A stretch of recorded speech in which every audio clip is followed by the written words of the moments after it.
We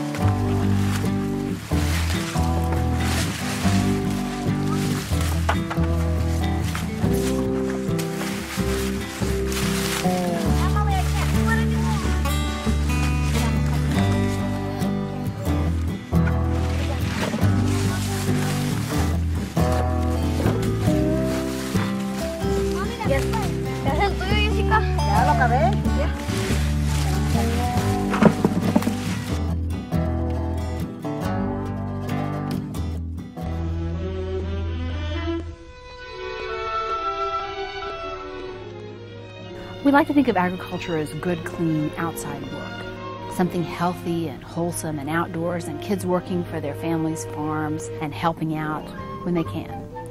The reality is today, farm work is something completely different. I started working when I was 11 years old. It feels like you don't got no choices. You don't feel the same as other kids. There are hundreds of thousands of children working on U.S. farms. And many kids who are working on large commercial farms. The child labor law in the U.S. is pretty good, except when it comes to agriculture. And then it has a big gaping hole. U.S. law allows children to work in agriculture at far younger ages for unlimited hours outside of school in much more dangerous conditions than any other sector. So a child can work perfectly legally for any farmer at age 12. That child couldn't work serving the food, but he can work 10, 12, 14 hours picking. Farm work is actually the most dangerous occupation that's open to kids in the U.S. in terms of fatalities. Kids are working with dangerous and sharp tools, doing work that may require them to be bent down for hours. I've talked to kids who've worked in 14 states around the U.S., and kids told me about the toll that this work takes on their bodies.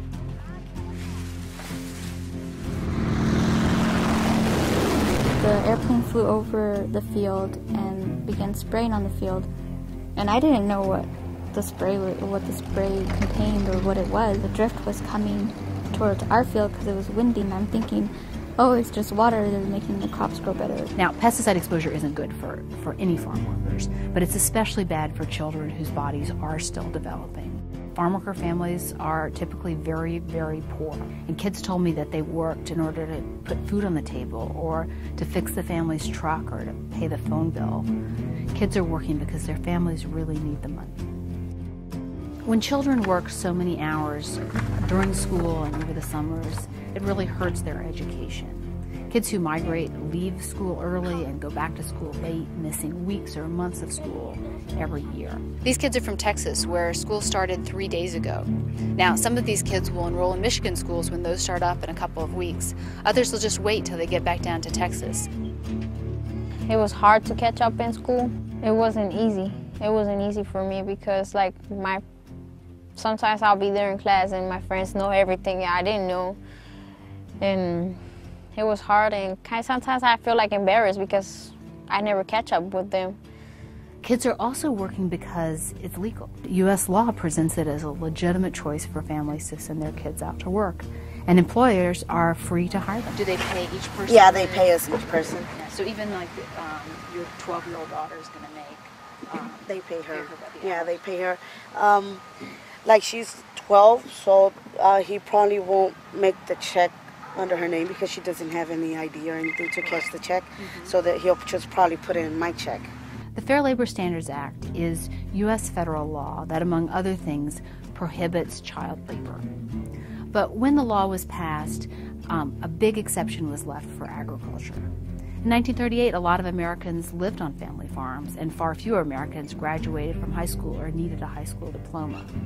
Today, the picture is different, but the loophole remains.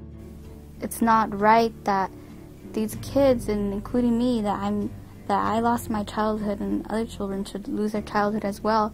When I turned 14, that's when I dropped out from school and went to the strawberries in Florida. And then we came back to Ohio and started working on the pickles, harvesting.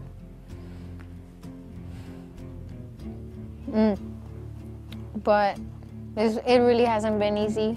Right now, there's a bill pending in Congress called the CARE Act, and It's a bill that would amend the Fair Labor Standards Act to apply the same rules to kids working in agriculture as kids working in any other sector. A lot of people walked beans or detasseled corn or did other kinds of farm work when they were teenagers. But the CARE bill is about protecting the most vulnerable kids. Not kids who are doing chores, but young kids who are working for such long hours and compromising their health and their education.